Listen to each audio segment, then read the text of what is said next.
Macclesfield Town. Let's just briefly talk about them before we get into the video game argument, because this isn't really a gaming discussion; it's a football thing.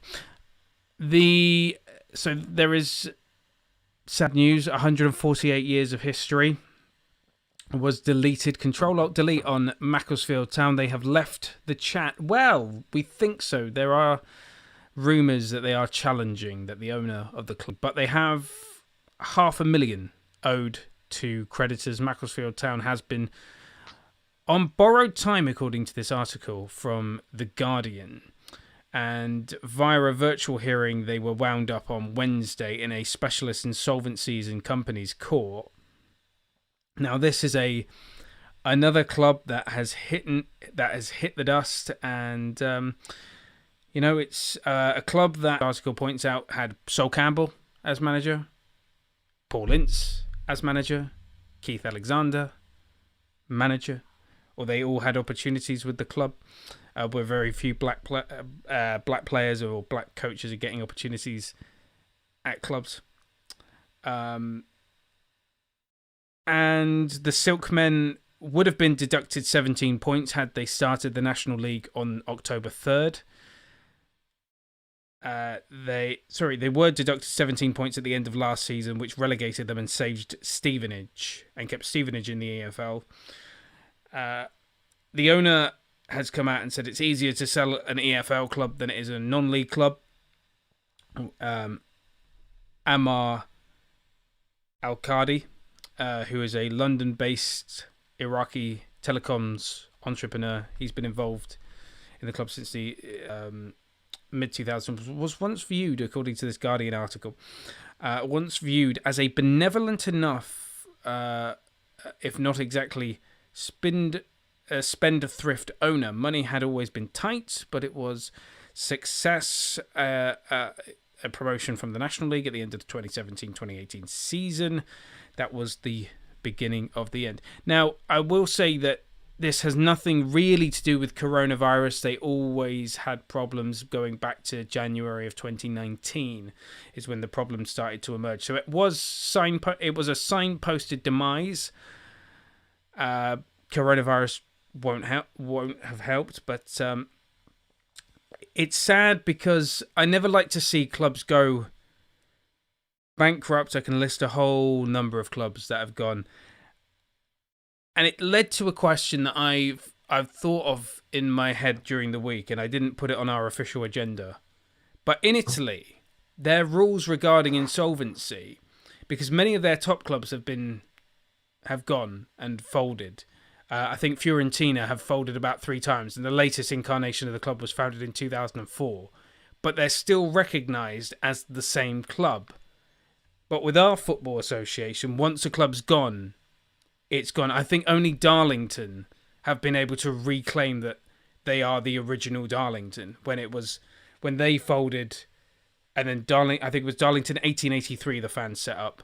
And then they were able to campaign to the FA to be recognised as as this same club as Darlington, not as a continuation, but as a continuation of Darlington Football Club. They were the same club, not a continuation, but the same club. That doesn't tend to happen in English football. AFC Wimbledon is not the same club as Wimbledon FC. AFC Rushden and Diamonds are not the same football club as Rushden and Diamonds Football Club. Aldershot Town is not the same club as Aldershot FC. Is it time that English football did away with these and allowed clubs to essentially do what Rangers did when they had their financial problems? Because we accept that Rangers, the business behind them, went bankrupt, but the club itself continued, even though really they went out of business, and it should be Rangers founded in 2010 or something like that. Is it time for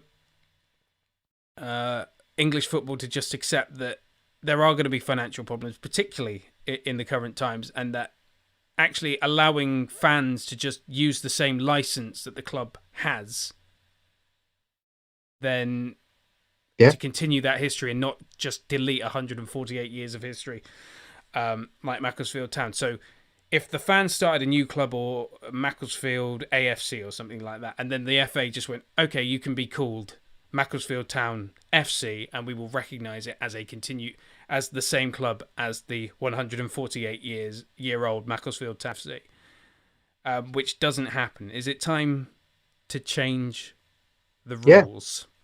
Yeah, absolutely. Because what the FA are kind of failing to realise with that is that when you support a club, you're not just somebody who's going down to watch a bit of football. Like fans have a real bond with their clubs, and that doesn't matter whether you're local or in a completely different country or on the other side of the world. Once you support a club, you have this bond with them. Now, if you are a fan of a club that unfortunately goes down that route and has those money problems and disappears, then you're left with kind of nothing. It's a bit of kind of emptiness there. And if you can, as fans as well, if you can club together and go down, why wouldn't the FA do it? I mean, what does it mean to them? What's it stopping them from doing? Well, how does it impact? No, it doesn't. But what it does is it enables those institutions to continue. From an FA point of view, the original club is gone. It's done. You're new, and everything that the previous club achieved is with the old club. Because I, for one, would love a continuation. And to just reiterate what I mean, if you go onto the Wikipedia page of pretty much any kind of mid-table Italian club, not Juventus or Inter or AC or Parma or Roma. One of the Parma most is recent one ones, of aren't they? Ironically, Parma is just one of the clubs that I've just brought up. But looking at Fiorentina, originally founded in 1926, but then refounded. I said 2004, but it was actually 2002. So actually, the current incarnation of Fiorentina, is only 18 years old, but they are recognised by Italian football as the same club that was founded in 1926. And a look at Napoli, founded originally in 1926, refounded again in 2004 after financial problems, still recognised as the same club.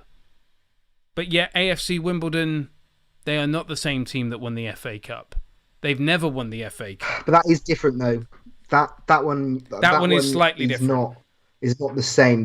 Because that club moved. That club moved. So as far as the FA are concerned, AFC Wimbledon fans will obviously they don't accept it, but I think as far as the FA are concerned, MK Dons is the original continuation. Wimbledon. Yeah. I'm just looking at Parma's rap sheet, and how many times they've been refounded is amazing. 1913, 1930, 1967, 1970, 2004, 2015, and 2016. So the current incarnation of Parma Calcio is so the club is now called Parma Calcio 1913, and but they're still recognised by the Italian football community and fraternity, and Serie A as a continuation of the original Parma Football Club.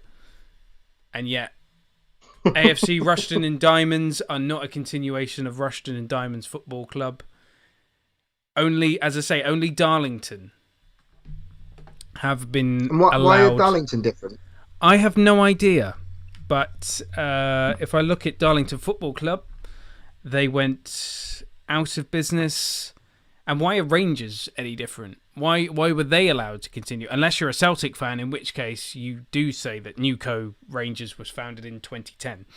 But if you look at the FA and you look at where they list Darlington, founded 1883, 137 years ago, despite the club actually being kicked out of the National League, the conference.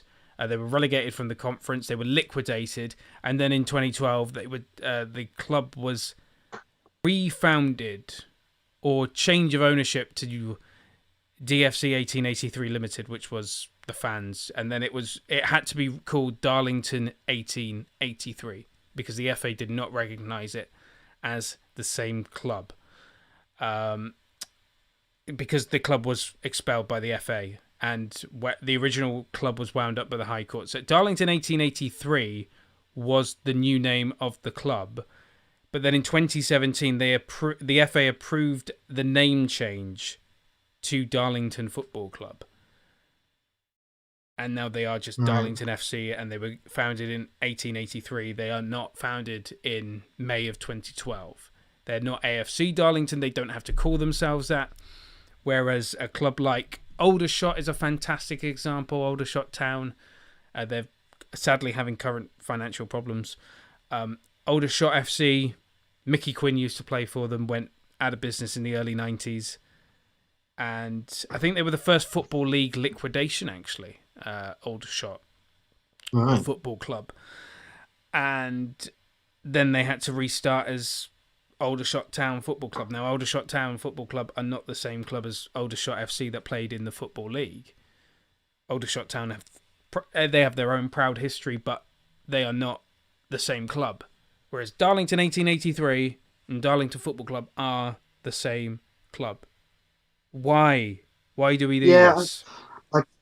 I think they should let it happen. And if I'm honest, mate, I think I'm just having a little look here, and I think, you know, there's some other clubs that could come back, like Old Etonians.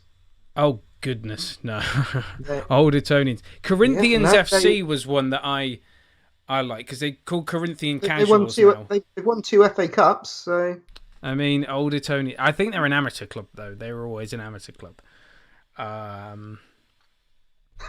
But yeah, AFC Rushden and Diamonds, founded in 2011. Corinthian. The original Corinthians of London inspired the Corinthians of Brazil.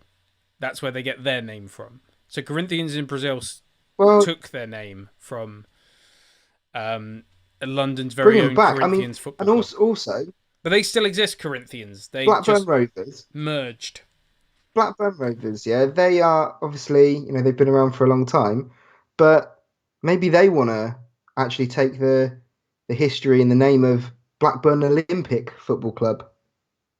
I mean, they could do, yeah. They were from the late 19th century. I mean, there were plenty of really stretched back there. It's true. Plenty of Burton clubs before Burton Albion came along in the 1950s that they could easily just claim. But anyway, I don't understand why it's to do with, well, we don't have a license system for clubs in England, whereas in Germany and Italy and Spain you have a license that you can buy, which is why RB Leipzig were able to buy the license of whatever crappy lower league team they bought the license of and then became RB Leipzig. Yeah.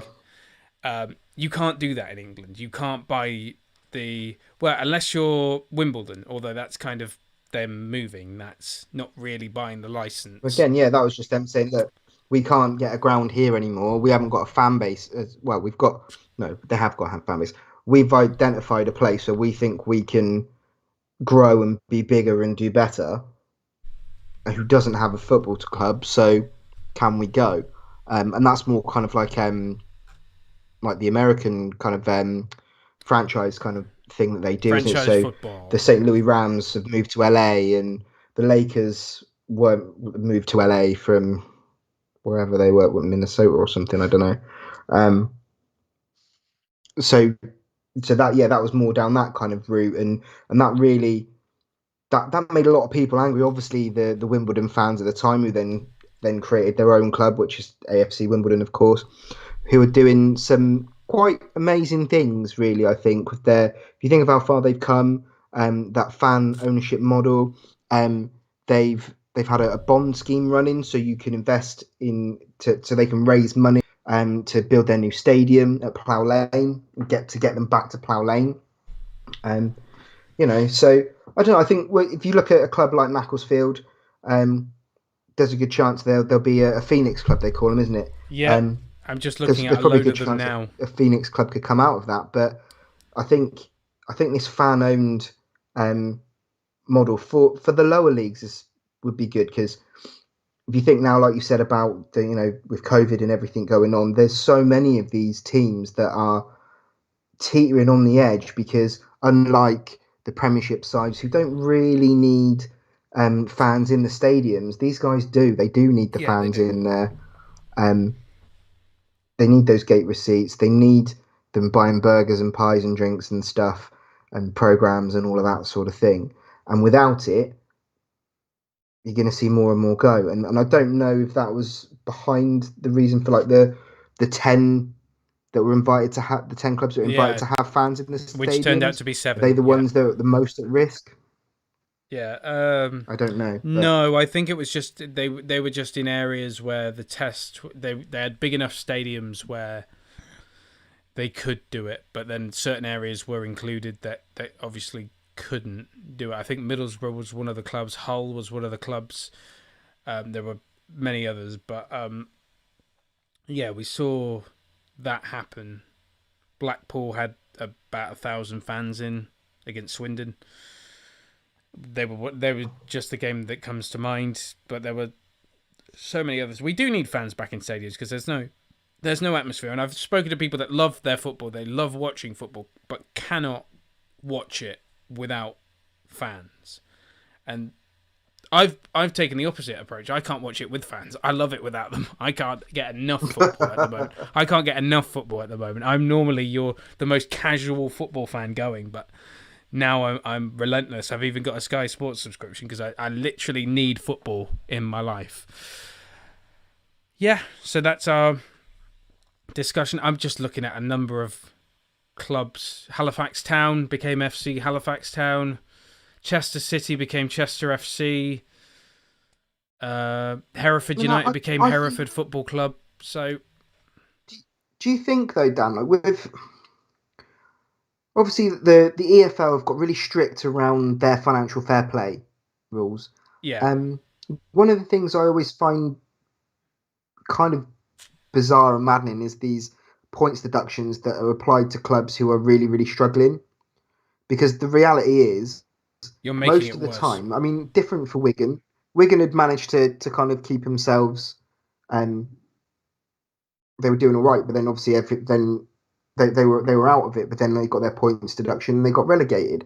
And it's like it's kicking them whilst they're down. It's not giving them a. How are you supposed to recover when something like that happens and you get like a 10, 12 point deduction for the following season? Automatically, that's saying you've got no money, so you're not really going to be able to strengthen your side anyways. So before you can kind of get your stuff in order, they go, oh yeah, by the way, bam, 10 points, 12-point deduction for next season. So they're almost relegating you. There is a counter argument to this. There are two clubs that are a counter argument to this: Bournemouth and Luton Town. Luton Town were given one of the biggest points deductions in Football League history, relegated out of the Football League, and now they're in the Championship and currently, I think, second in the Championship. I mean, obviously, Bournemouth, we all know their How story. long's that taken? That took a long, long time to kind of change. And to be honest, getting relegated to what was then the Blue Square Conference Premier was not ideal for Luton Town, and it probably set them back about 5, 6, 7 years. And I know it took them a long time to get out the conference because they were the team that lost to AFC Wimbledon in the playoff final at the City ground at the City of Manchester Stadium. So there's a bit of football trivia for you. But I just like the Italian system of clubs coming back and the licenses being continued. I just prefer that model and the clubs being recognised as the same club. Yeah. But with doing that as well, you had, okay, if you go into administration, you get wound up. If you are going to come back, for us to give you that license to come back, you have to be 50% fan owned minimum.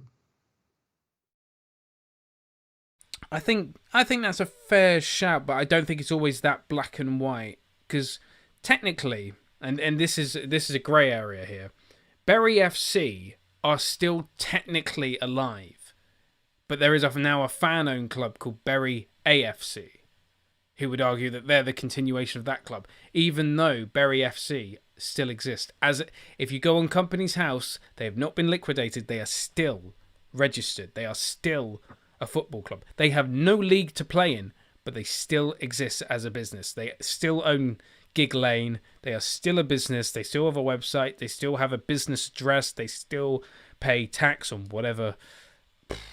They don't make a profit because they've got no sponsors. If they got their act together, they could bring that club back. Yeah, but the owner is still the same guy that took them out of the Football League. But he's apparently the owner is adamant that he's going to get them back. But they want to fight the Football League and they're not going to win that fight. So I think they should just reapply. I think, to be honest, Bury Football Club, if you're looking from an ideal scenario, maybe a nice picturesque butterflies and unicorns scenario, you see somebody take them over, go to Bury AFC and say, you know what, guys, if we give you a place on the board, fold your club and we'll take your place. And we'll take on all the players that you've got on the same contracts, on the same wages. So then Bury AFC is no more and Bury Football Club just takes that position. But Bury Football Club still alive, still out there. What's weird for me, I understand that some clubs go out of business and then leave their stadiums. Like Rushden and Diamonds played at Neen Park and now their first stadium was called The Dog and Duck. And I think it was by a pub. Nice. And Neen Park was a beautiful stadium that was demolished. I'm really sad about that. I'm really sad whenever a stadium gets demolished. But then you've got like Hereford FC, who still play at Edgar Street, which was the home of Hereford United for like over 100 years, where they beat Newcastle United in the FA Cup. FC Halifax Town still play at the same ground that Halifax Town played at, the Shay. They still played it at the Shay. They're the same club. Aldershot Town still play at the same stadium Aldershot FC played at. Like, it's the same club. Can we not just recognise it as the same? As fans, we know it's the same club. But can the FA not just say, okay, you're still under the licence of that club, but you were reformed? It just feels petty. I know it's just a sour point. It grinds my gears. Yeah. It's just, I mean on the FA's part. On the FA, it's really it just grinds my gears. It grinds my gears. It makes no difference to them. It's technicalities, and maybe it's a British thing. I'm just gonna say it's a British thing because we love technicalities, and you know the type of people that run sporting organisations in this country are a bit kind of. Well, if it doesn't look right on paper, then it's clearly not right. So I'm disappointed. I'm disappointed for Macclesfield. Not the final nail in the coffin for them. They are trying to fight it. The owners, are trying to fight it. I feel sorry for the fans. That's just whenever anything like this happens, the fans are just they're always the last. And as I say, Dan, this isn't going to be the last one, is it? No, I think there'll be more. There'll be more this season. It'll be interesting to whether,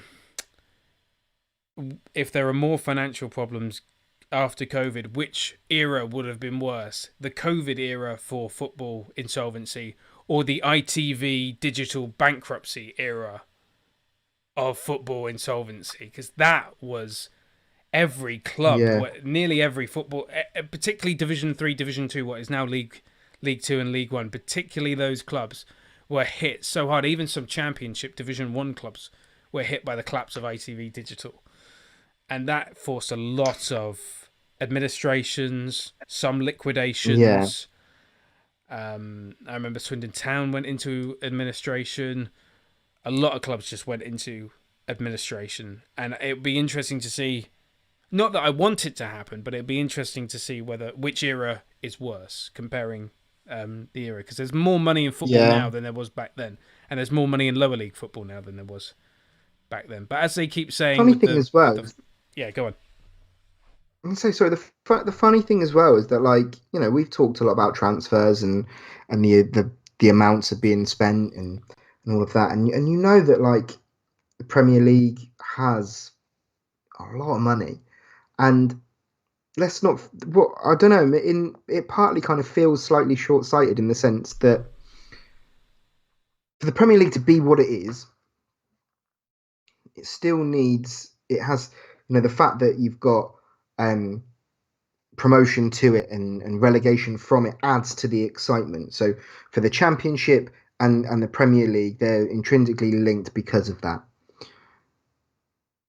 Yeah. But the lower leagues is where they get and yeah, it tends to be similar sorts of clubs going up and down that, but they're still essentially the kind of like feeder leagues into that. And Macclesfield Town are being wound up for 500 grand's debt. Half a billion, yeah. Now, Yeah. if there was some sort of a fund that each Yes. season, and I'm not saying it's the Premier League teams have to do it out of their pockets.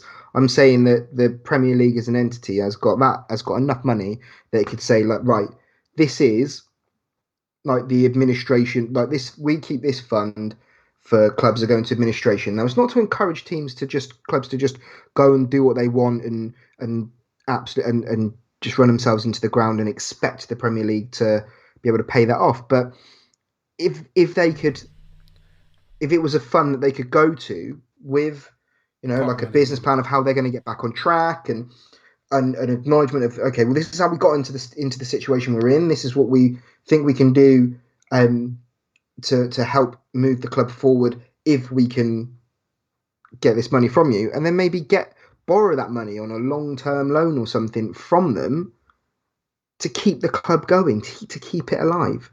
This is something that feels I have like the amounts about. that they go for, it would be nothing to the Premier League.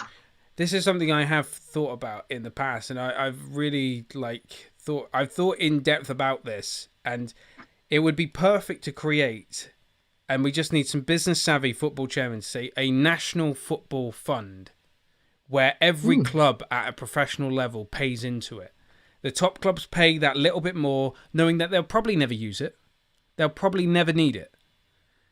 Championship clubs pay in a little bit less than the Premier League clubs. League One clubs pay a little bit less into it than the teams above. And then it goes down maybe to the National League, because that's where the national pyramid stops. And then it's split into North and South.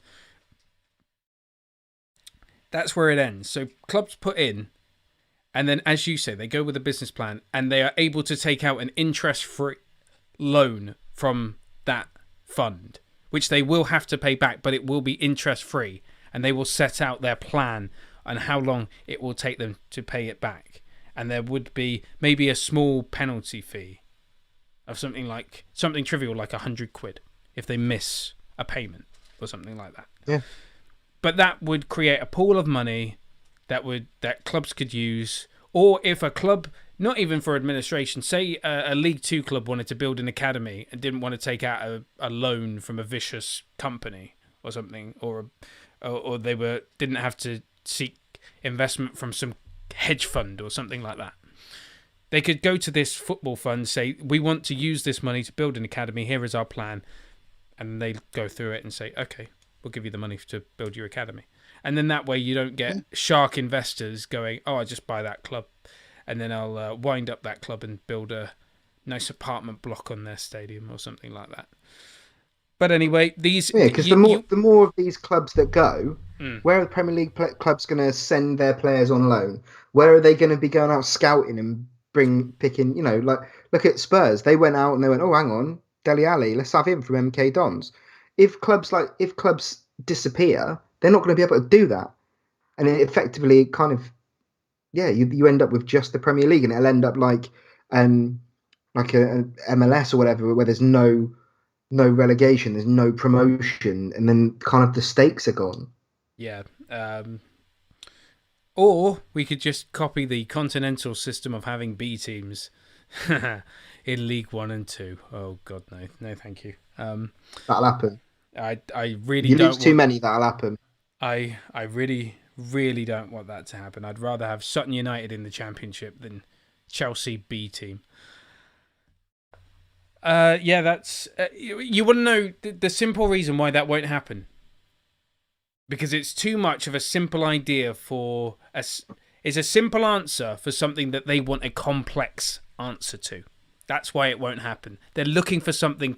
It's always got to be complex, the answer. It can never be simple.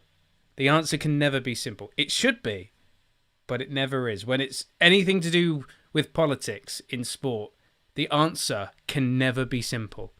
So that's why this idea will be disqualified. But the answer that we're giving them here, though, Dan, is there's going to be a bit less money in your pocket, and as soon as they hear that, they go switch off. Nah, not interested. Bang. Yeah. Tell me an idea that puts more money in my pocket. Exactly. But European Super League. Let's talk about that. Oh, for goodness sakes. Oh, God, I hate that. Whenever that comes up, I'm just like, no, the Premier League is the best league in the world. Anyway. It's a simple idea. It's a simple answer to... it's an easy answer. It's the most obvious answer to a complex situation, and it stops clubs from collapsing and going out of business. Although I will say that there are some clubs that have had massive problems and have recovered. Bournemouth, Luton, Kettering Town are one of them. They had massive problems and came back. They're one that come to mind for some reason. They never folded. They just came back, and they probably came back at a lower level. Stockport County, they're another one. They're now in the National League. They were in the Conference North for a few years. But yeah, all inspired by Macclesfield's demise. As I say, final nail in the coffin was given, but they're kind of trying to get that nail out of the coffin at the moment because there's a lot of legal stuff going on to try and keep them afloat from their owner.